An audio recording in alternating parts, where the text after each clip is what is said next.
the Untitled Method. What you need is a size 5mm hook.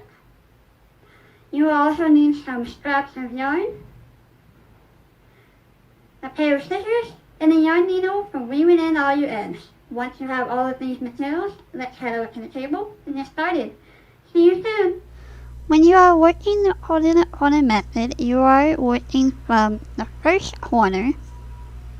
You can see here that it's a little block, and you work your way all the way up until the last block.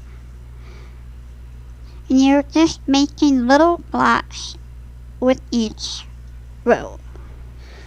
This alternate corner method is going to consist of double crochets throughout the entire swatch. So what you want to do first is take your yarn, create a slip knot, and chain 5.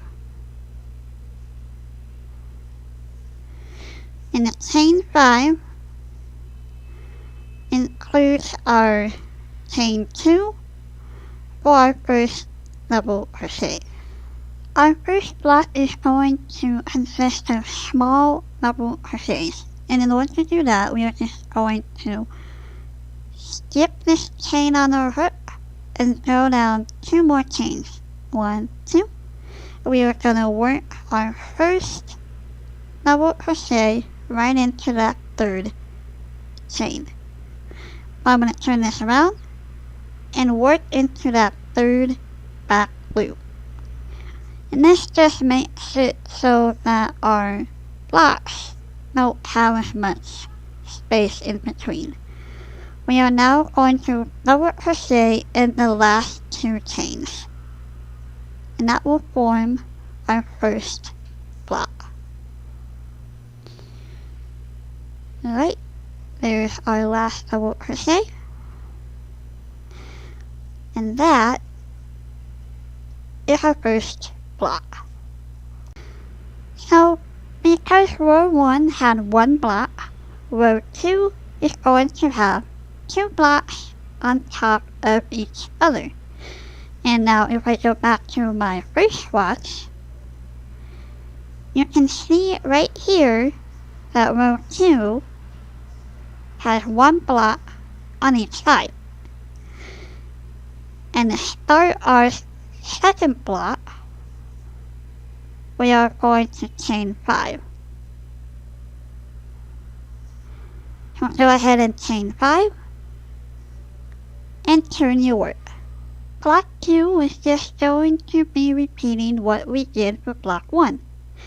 So what we want to do now is skip the first 2 and work a double crochet right into the back of that third loop.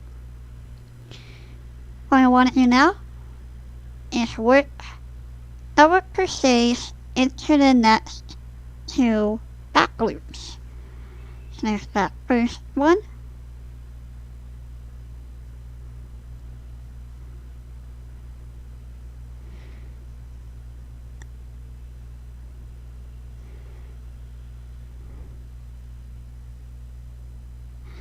and the second one is right down here on the bottom. Move that little tail out of the way.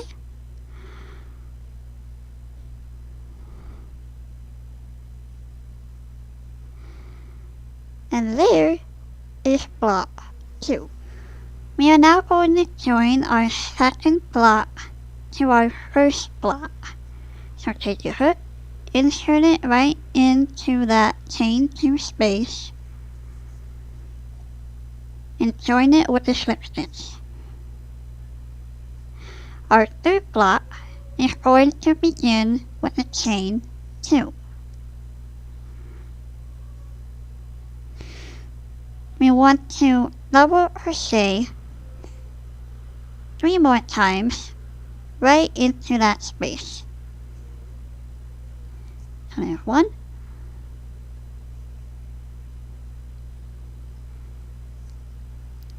2, 3,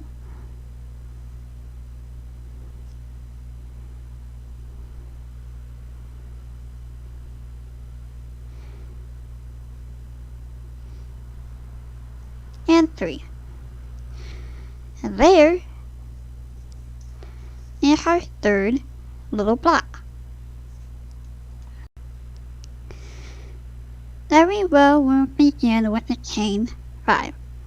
So for row 3, we are going to chain 5.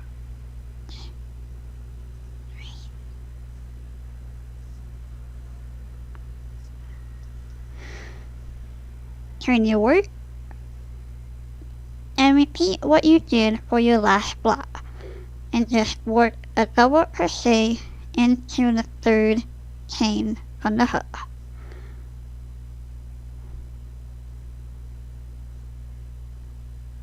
And then work another double crochet into the next 2 chains. And these blocks are a little tricky because they want to twist around. And 3. Just work right into that last back bump, which is right there.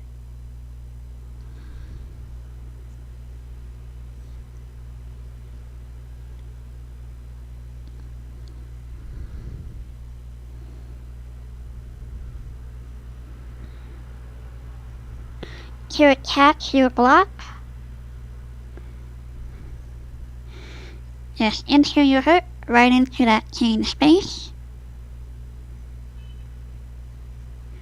and join it with a slip stitch.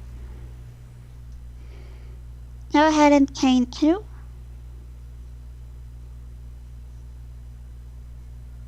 and double crochet 3 times right into that chain 2 space. We are just going to continue the pattern that we began for row 2. And this will be for row 3. So our first, second,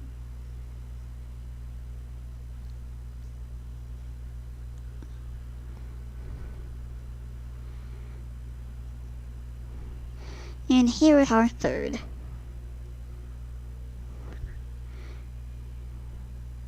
If you look closely, you can see that it's starting to make those neat little ridges. Alright, so just take your hook, insert it into the next chain 2 space, and join it with a slip stitch. So I think you've got the hang of this now, so go ahead and chain 2, and finish the last block on your own. And I will meet you back to start decreasing your little corner swatch. So every time you add a block to your row, or if you chain 5, you increase the size of your swatch. Or if you are making a blanket, then you would just continue working this first method of adding a block to each row until it's the width that you want it to. Now, when you're ready to decrease, here is the method that you would use to join all of your squares together. To start decreasing, we are going to turn our entire work over and start slip stitching into the next 3 double crochets. And because we are left-handed, we are just going to tuck that little working yarn to the back, and it doesn't really show up. So there's 1, 2, and 3. We are going to slip stitch right into that chain 2 space. And now we can continue making our blocks. So chain 2 and work 3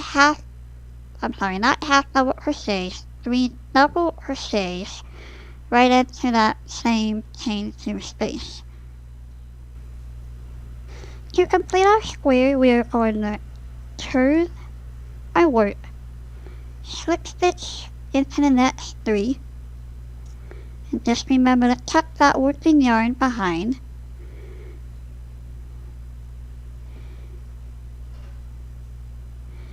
And there's 2,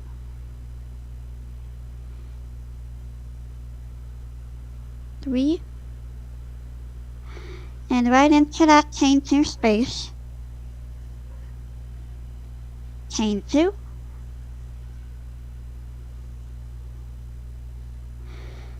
and work another 3 double crochets. And that just makes our square a little smaller. We're going to continue this all the way until we reach our last block in this row. Then join this block to the chain 2 space. Just remember to do it with a slip stitch. Chain 2, and do another double crochet 3 right into that chain 2 space. Alright, there's 2 and 3. Go ahead and join your last block of this row to the chain 2 space. Turn our work, and that begins our very last row. Just remember that we want to slip stitch all the way until we reach that chain 2 space. So there's 2, 3, 4, and right into this chain 2 space.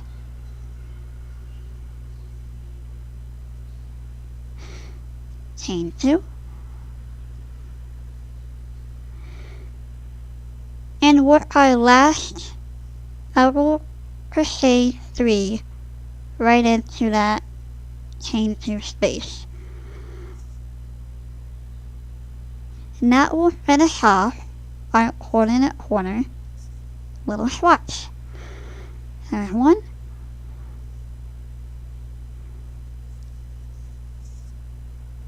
2,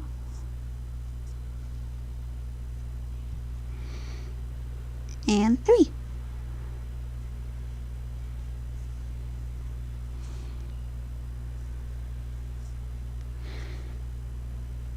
Go ahead and join this last block to the chain 2 space.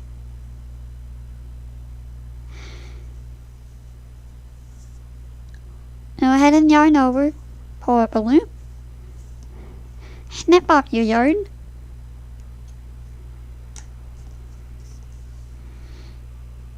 and that is how you do the quarter to corner method. Ta-da! Hi everybody, this is just one more example of what the corner to corner method can look like when you are incorporating different colors into your pattern.